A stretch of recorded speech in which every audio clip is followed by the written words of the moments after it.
Hello, my name is Greg Jansen. I'm the Reeve of Emerson Franklin Municipality. I'm glad there's so much interest here from around Canada and the world here.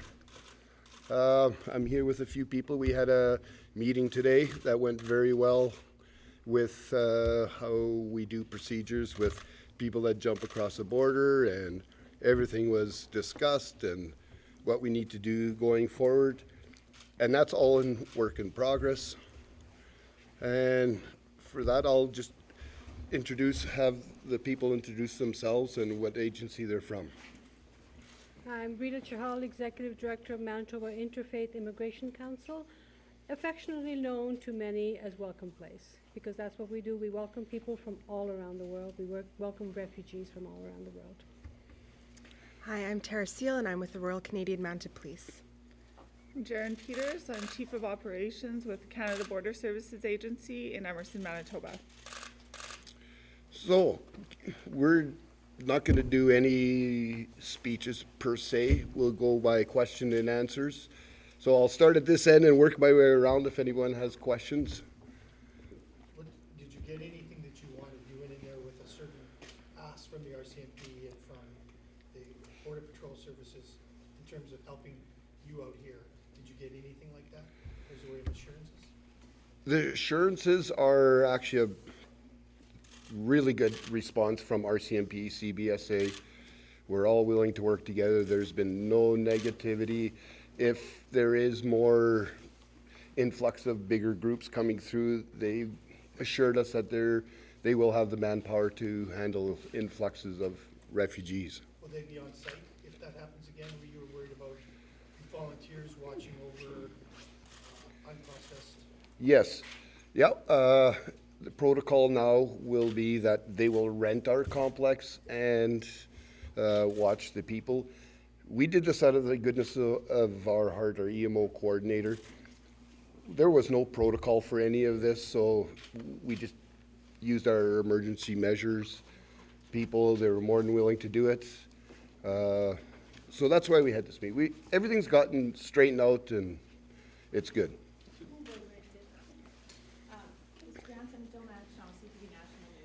I understand that there's a warming trend again coming, spring is coming.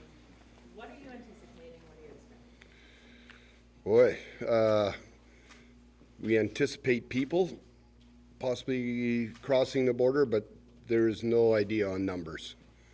And whether they'll come this weekend, next week, 2 weeks from now, nobody has any of that information as far as I understand, unless the RCMP or... It's all very secretive, right? So we don't really know. But last week there was, what, 19 at one time, yes. So, sorry, I was going to just go around this way, if that's okay, because everybody will get a chance. If that's okay with you, then instead of going all over, sorry. Can you articulate your concerns as Reeve and how important it was to get this meeting together?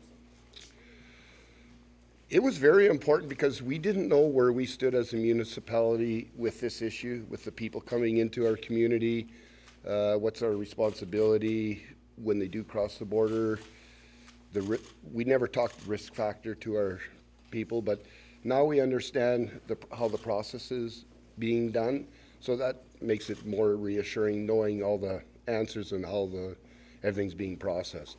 And your initial concerns, They have gone away for now with the reassurances from the departments. What were those concerns? Sorry. I'll just keep going. Or do you want to add to I the... wanted to know Okay. what your concerns were. Yeah. Well, safety was the biggest one. For people walking around, if they get processed and then they are using our complex, was there a safety risk for us? At the time, I wasn't aware that they were already checked over a little bit. Just the final paperwork wasn't done, so the security risk had already been done at that time. So initially, we didn't know that. That wasn't given to us as information. And will there be a guard here now in the future? Someone from either RCMP or CBSA if people are staying in the complex? I think it's safe to say there will be somebody here. CBSA and the RCMP will continue to work together to discuss it and come up with a plan of action for should we encounter a situation like this again?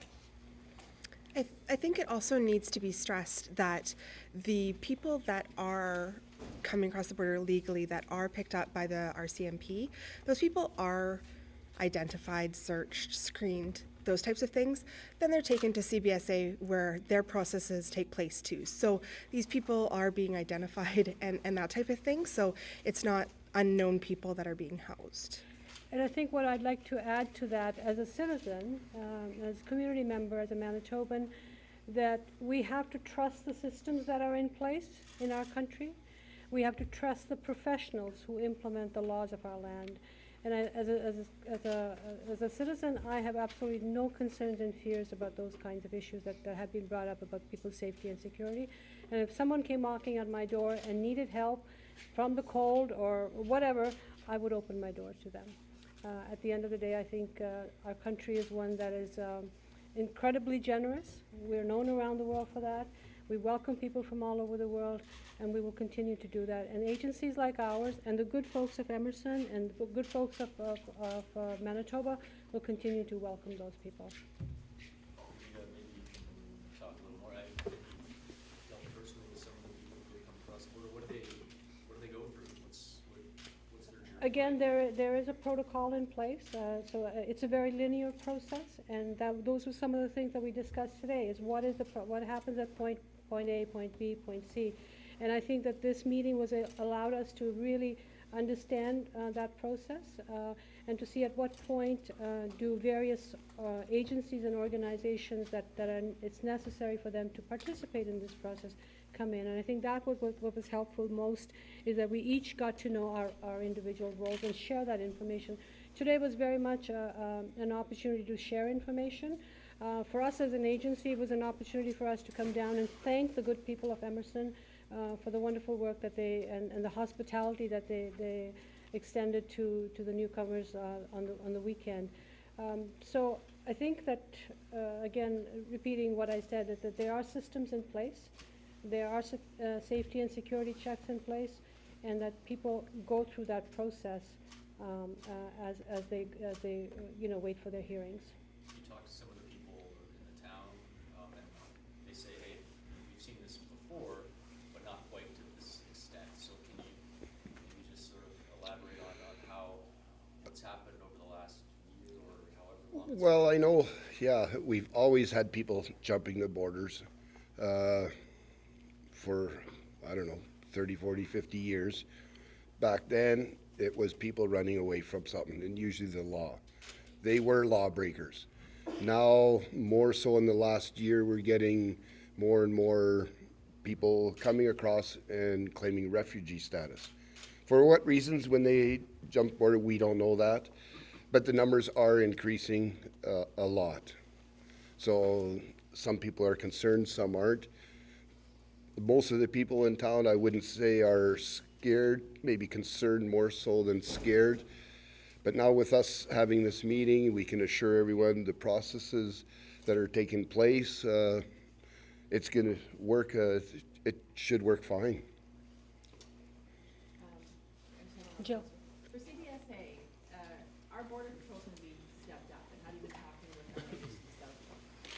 Canada Border Services Agency is responsible for enforcement at the port of entry. The RCMP are responsible for enforcement between the ports of entry.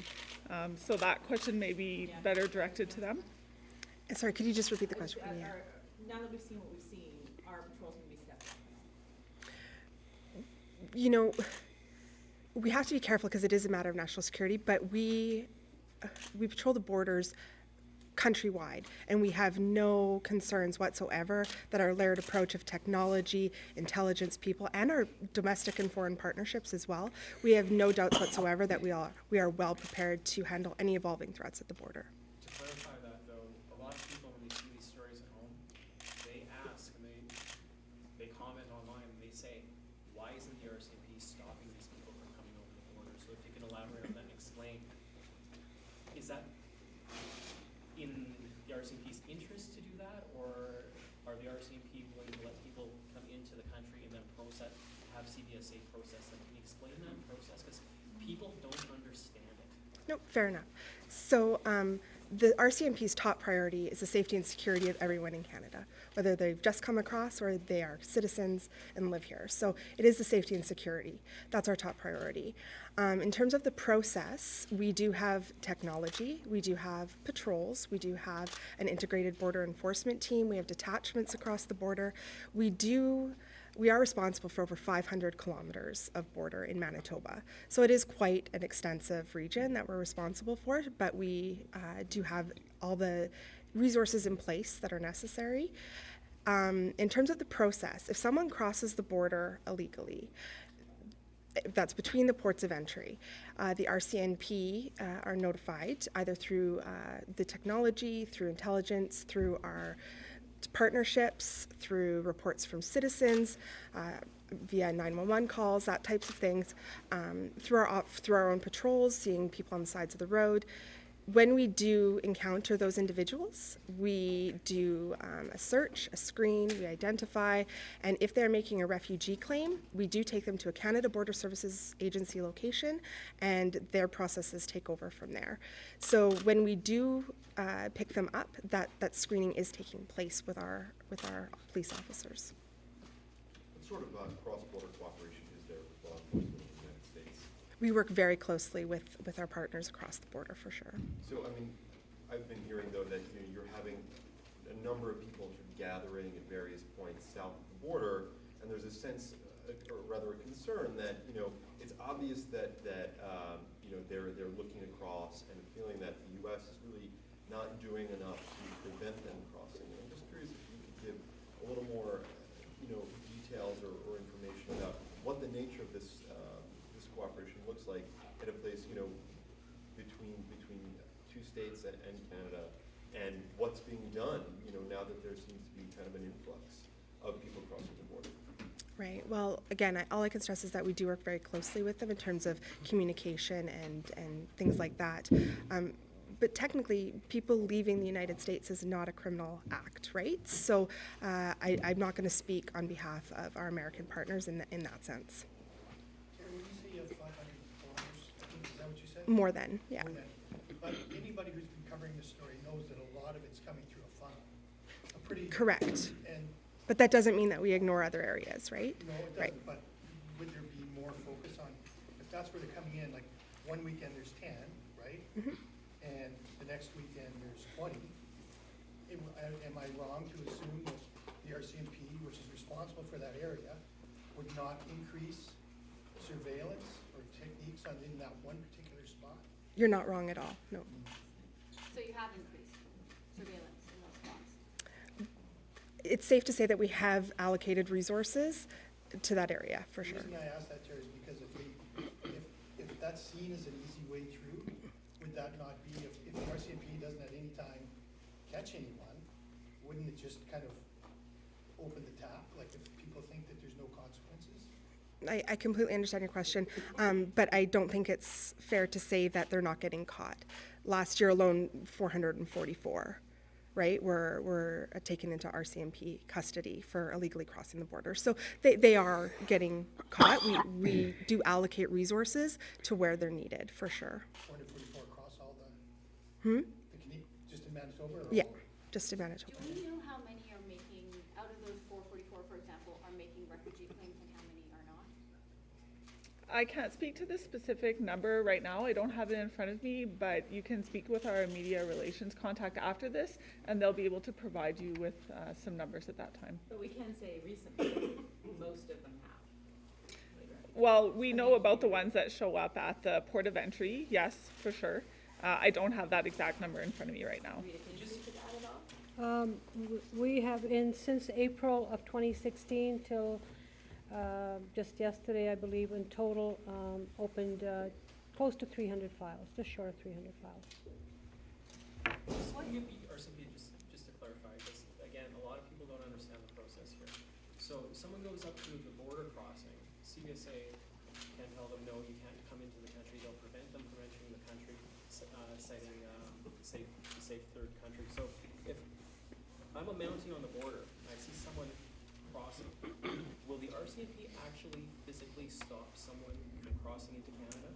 Or is the focus more on getting the person when they're in Canada, identifying them, and taking them through the process. Will you actually stop someone from entering the country? They have to commit a criminal act for us to do that, right? So if they have not crossed the border, You see them crossing and then you test them.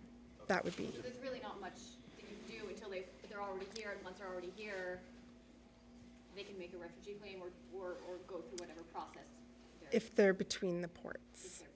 So it's not in your, I guess, is it illegal for you to stop someone from stepping over that line?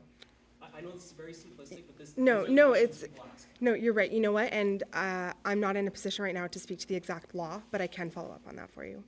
Like in terms of, is it illegal to actually stop them physically at the It's a border? simple question. Will a Mountie stop someone from stepping over that line? No, because it's not a criminal act until they do. That's what we're looking Okay, sorry, I misunderstood where you were going with that. My apologies. There's been, for CBSA, I don't know about RCMP, but there's been some cut in the recent years that other border stoppers, especially in Quebec, there's been some, people saying we don't have enough agents. Would you say on both parts, RCMP and CBSA, that you have enough resources on the field? It's been a question also to Ottawa, to Minister Goodell to, monitor this situation. Do you guys think you would need more resources on the ground? At the ports of entry, we are well positioned to deal with the traffic that comes through. Yet you didn't have, you needed help from the municipality this weekend. I wouldn't say that speaks to the resources itself, more to our capacity to have that number of people seated in our facility. So it doesn't speak to our resources so much as just our capacity to hold them in our building at this time. Comfortably hold them in the building. Sorry, go on. Sorry, just to clarify what the question is, you're asking if we feel that we have the adequate resources? Yes, we do. What did you hear in the meeting from the provincial and federal authorities? I know that they were on conference call. Unfortunately, we had very bad phone connection lines, but from the people that we had on the conference call, they're very supportive. Ask for some resources and let's see what we really need. And that's what we came out of the meeting. We're all going to go to our little agencies and form a little smaller group and figure out if we do get big influxes of people, what are the resources more that we need. The governments have been very supportive in this whole issue. So they're just almost waiting for us to request something or. Mr. Jensen, RCMP, Canadian Border Services, they're saying they have enough resources, but your community, we're asking if you need more resources and what are you gonna do? We're gonna sit down and figure that out also after this meeting. We all know what each facility is doing and their duties. All the agencies, we know what our duties are now, and then this is gonna take a little bit of time to work everything out, whether we need more resources or not, whether CBSA, RCMP, or anyone, but there's no definite answer whether we need more things right now. Right now, I'd say we're okay, but now we know what the protocol is if we get an influx of people. And that's what I got out of the meeting is, excuse me, that's what I got out of the meeting. It was a very good meeting, open. We all know what everybody does, so, and resources, we don't at this time need any extra resources. So what has changed then coming out of the meeting? So what's gonna happen now? The complex, you said something about it being rented out. Who's renting it? What's new? Well, right now in our EMO plan, it's designed for emergencies, and this wasn't technically emergency, so I think we've expressed our concerns, and they've been answered. They're willing to rent our complex if they need it. CBSA, if while the final processing may take place or holding them there. So we're opening the community still. If we're needed, we're willing to step up. So like next weekend, say 30 people come over the border again, 20 or 30, this space can be rented by CBSA to house them. Yeah, we're not turning them away. Yes. So the pillows and blankets and stuff like that would be used in this space. Yeah. to keep people if needed, yeah. Rita, this is a question for you. Just in terms of speaking of resources, you work with a lot of refugee claimants. Are there the resources in Manitoba to deal with more people coming through, and for groups like yours as well? Well, it's always a challenge, to ensure that you have sufficient resources to meet the demand. So it's always a work in progress, as I call it. Currently, we are stretched to the limit. We have a little bit of funding available. As I've said before, we don't have federal funding for the In Canada and Refugee Claimant Program. We do have some provincial support for it. And we also rely very heavily on the donors and the good people of Manitoba to support our program. So, the Winnipeg Foundation, of course, has been a supporter of this program. But those resources are limited. We are asking people if they are able to help, so that because of the numbers have grown, that the human resources that's needed to help the claimants navigate the system is absolutely critical at this point. And so the financial resources is the best. That allows us to gauge what the need is for the individuals, and then it allows us to put those services and specific, whether it's providing bedding or clothing or housing, whatever the case might be, it allows us to do that. So we are stretched. However, it is being managed at the moment, and part of it is being managed because we have professional staff who are able to fill some of the gaps. And what are the needs that you're finding for, let's say, those 300 people? Well, one of the ones immediately would be to have some temporary housing. We do have support from our provincial government that they have provided us with 3 units. However, right now, at the moment, those 3 units are full. Our agreement with the provincial government will end for those 3 units at the end of March 2017. So we hope that we are able to continue providing that. So certainly temporary housing. We work very closely with other sister organizations, settlement sector in Manitoba, that can often help provide that. So, for example, the Salvation Army is an organization that does provide some temporary housing. Members of the community do that. I've even had people from my own staff sometimes take somebody home because we weren't able to find a place for them. So, again, we work very closely with the community. We work very closely with those that are, providing the types of services that are necessary. We obviously our focus is to help them navigate the social and legal system when they are able to get the processing started. We're not able to serve anyone, refugee claimant, until they bring the paperwork that's necessary, and that is issued to them at the CBA office. So that's something that I think people need to know, that somebody just can't walk into our door and say, I want to file a refugee claim, and it has to be done. There is a process in place. And if for some reason someone does arrive at our door and says, I want to file a refugee claim, we will send them back to the nearest CBS office. So there is one in Winnipeg. And so that's the process that has to start. So again, I don't know if I've answered your question, but we are stretched, and we welcome additional resources. And sorry, just one more. Because a lot of people come across from very specific regions, from Somalia, Ghana, I believe. What's the welcome? I actually don't know. Is there a community in Winnipeg that is also helping them integrate? Oh, absolutely. Winnipeg and Manitoba are a wonderful province in our city that is very strong in the ethnocultural communities, and they work well together. And so they are providing the additional. So we do reach out to them, and we try to provide connections to all our newcomers that come to our door, whether they are government-assisted refugees or they're privately sponsored people. We definitely work closely with the ethnocultural community, the spiritual communities. Make sure that people have the faith community, that people can access those kinds of resources that are necessary for successful settlement and integration into Manitoba life and into Canadian life. The people that are coming over, as I mentioned before, there were criminals maybe running over the border to get away from law. increase now, it seems to be refugees seeking.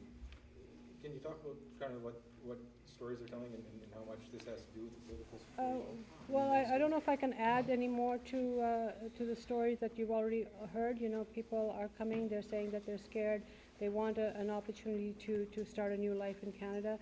The countries we've already identified, the people that we're seeing them from are from Somalia, from Ghana, are the ones that are increasing the numbers. I'm not sure how it compares to other parts of the process in terms of what numbers they're seeing, but I can only speak for our agency. And so I think we just have to work our way through the process. But are they pointing to the travel ban and what's happening in the United States?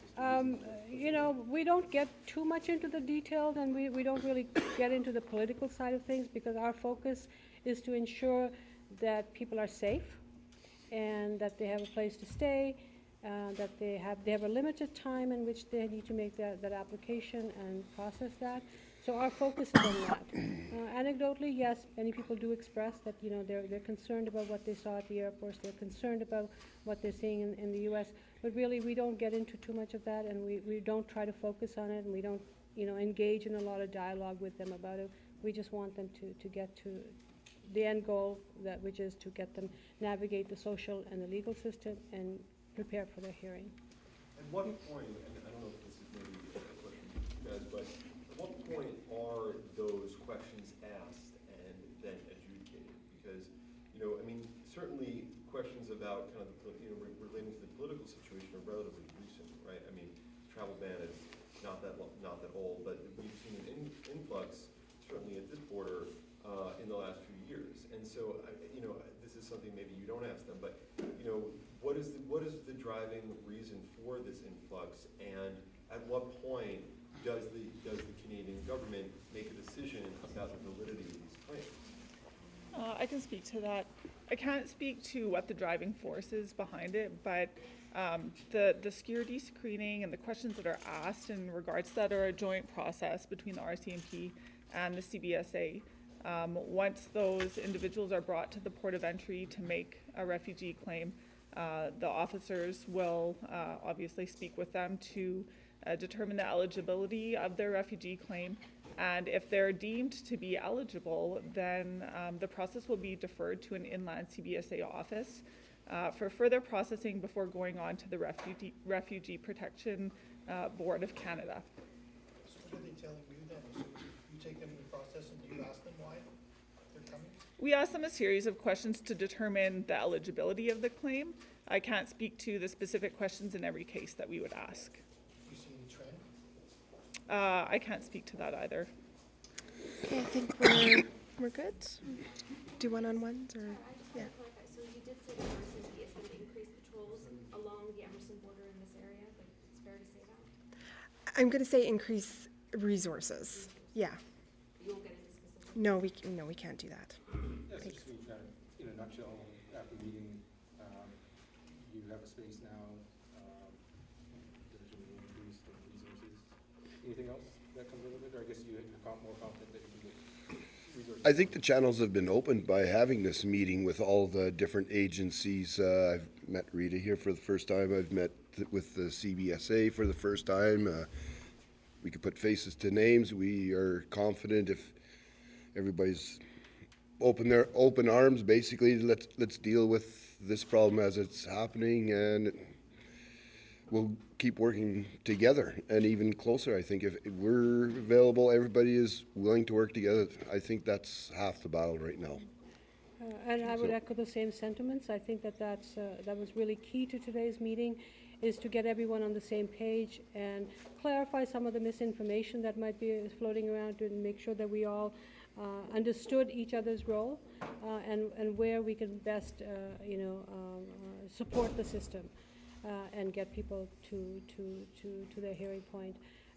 As a goodwill gesture and in preparation, or that if something were to continue happening, we did on behalf of our agency bring some small care packages, nothing big, and we'd like to leave that with the good folks of Emerson, if should they need them.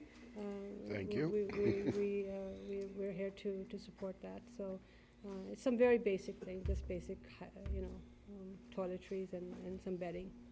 How much did you bring? I think, we brought 10 packages or something, but it's 10 carats.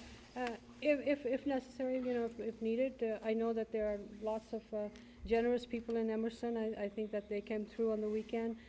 But if necessary, we are happy to provide some additional supports.